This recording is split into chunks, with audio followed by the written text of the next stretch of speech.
In this tutorial we'll create a simple, but impressive looking camera animation that will add dynamics to any scene. Like, subscribe to the channel, and let's get started.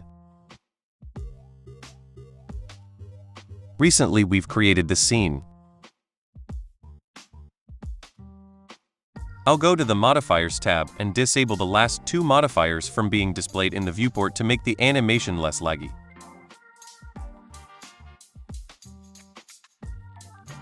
We've created this animation in the previous tutorial. The link to this Cybersusan tutorial will be left in the description, but you may also use any other scene as an example.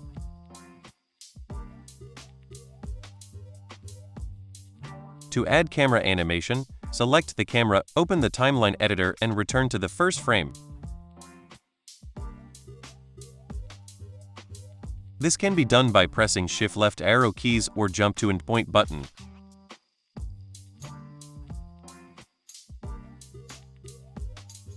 Next, we press the lock to move around the viewport along with the camera.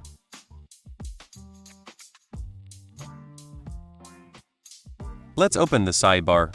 Hover over location and press I key to make the yellow color appear, and in rotation also press I key. This way we've created our first keyframe. It's displayed as a yellow diamond. Next, we move to a random frame and create a small camera movement.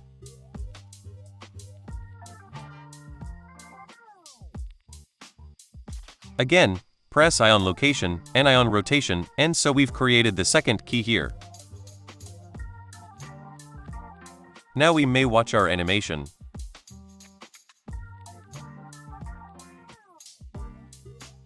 To increase the frame rate, we may switch the shading mode. And this is what our animation will look like.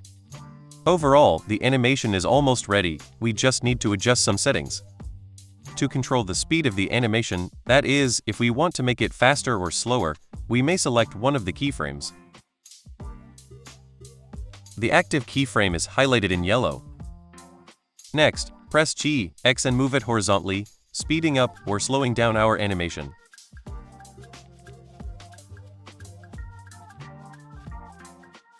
A little movement will be enough for the overall look.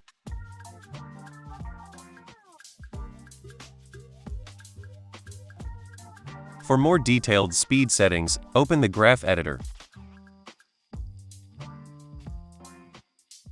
These dots are our keyframes. Now we may press A key to select all the points, then the normalize button, and also press point to center them. So this is our animation. Since the line is straight, our speed is linear.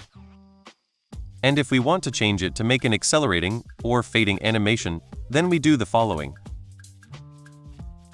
Right-click, select the interpolation mode, Bezier, and here we may play with the highlighted sliders.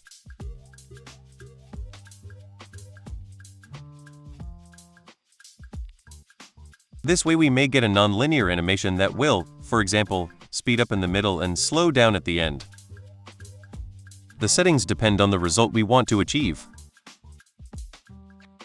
That is, for example, now there will be acceleration first, then deceleration and acceleration again.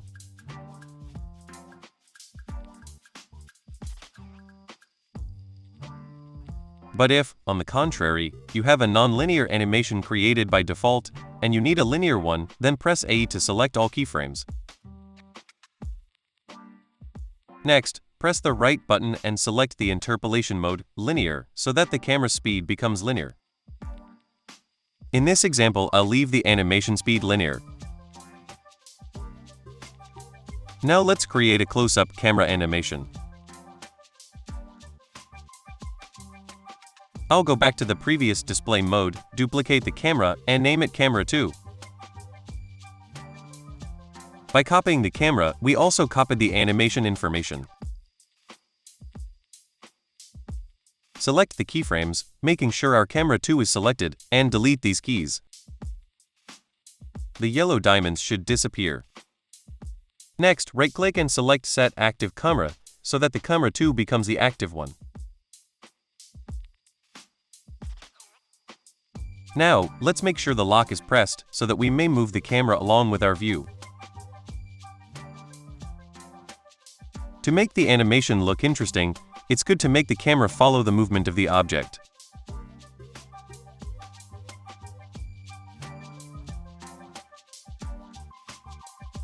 Our wave is going up, and the camera will also rise smoothly upward.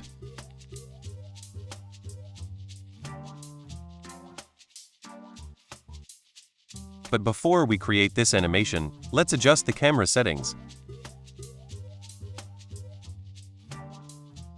I'll set the focal length to 50 to make the perspective angle less sharp.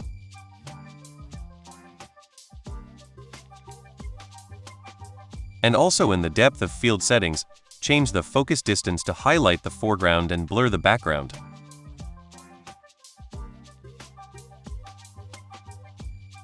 So let's choose a frame. I'll start with this one for example. Here we also open the side panel, press I. In this case we'll use the location only. Now we move the slider. And move the camera up. Press I again to create the end keyframe.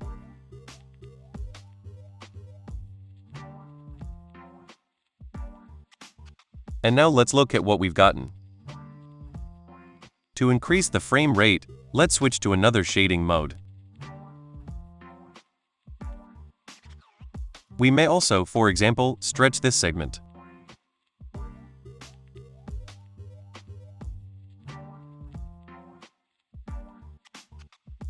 To render only this piece of our animation, go to the output settings and select the desired frame start and frame end.